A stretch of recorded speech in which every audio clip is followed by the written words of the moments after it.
Bonjour à tous et bienvenue dans la première vidéo d'une nouvelle série de vidéos dans lesquelles on va s'attaquer à la sécurité des smart contracts. Pour ça, on va utiliser The Ethernaut.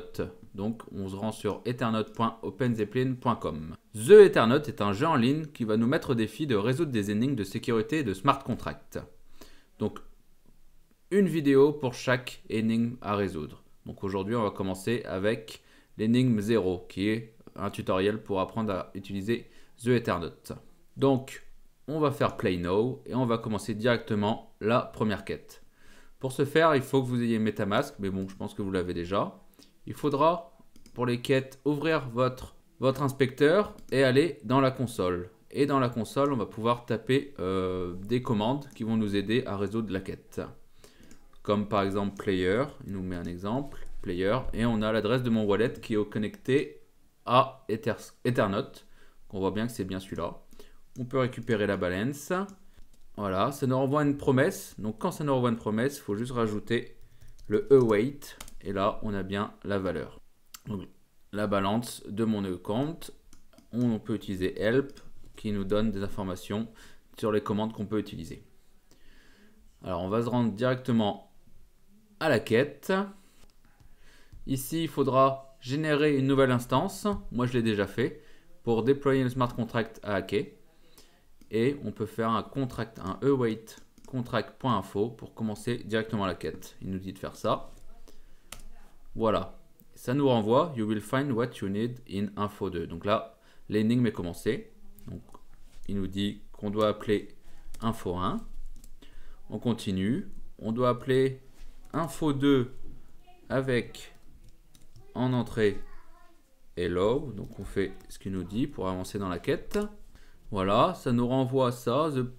La propriété infonum détient le numéro de la prochaine méthode. Donc si on appelle infonum, ça devrait nous renvoyer un int. On voit que ça nous renvoie donc le i. Pour retrouver la valeur qui nous a renvoyée ici, c'est 42. Donc on va tester. Je pense qu'il faut marquer infonum. Je suis sûr. Infonum 42 parce qu'on sait que c'est 42. Maintenant, il nous met qu'il faut appeler cette méthode. On le fait. Method name, c'est ça. Donc, on va appeler cette méthode-là.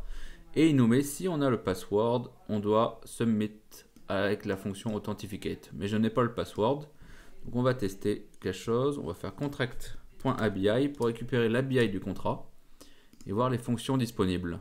Donc on voit qu'on a utilisé déjà tout cela et on voit qu'on a une fonction password. Donc cette fonction va sûrement nous renvoyer le password pour résoudre la quête. On teste. Ah, ça nous renvoie bien une chaîne de caractères. Donc on va essayer d'authentificate avec ceci. Donc là, c'est une fonction write, donc on va devoir accepter la transaction.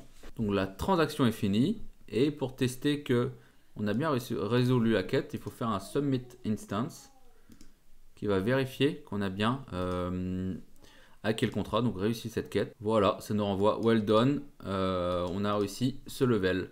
Et ça nous dévoile le contrat qu'on a hacké. Donc en gros, il fallait juste mettre clear à true. Et pour ça, il fallait appeler authenticate avec le bon password. Et le password était initialisé à la création du smart contract, password. Et donc, c'était une variable publique qu'on pouvait directement récupérer. Donc, on a pu récupérer le password et appeler la fonction authenticate pour passer clear à true et valider cette quête. Donc, c'est tout pour cette quête. Il faut savoir que vous pouvez utiliser les quêtes The Ethernaut sur différents réseaux. Ici, Mumbai Polygon, Sepolia, Goerli. Là, je suis sur Goerli. Et voilà. Donc, première quête résolue. On se retrouve demain pour la seconde quête. Allez, ciao!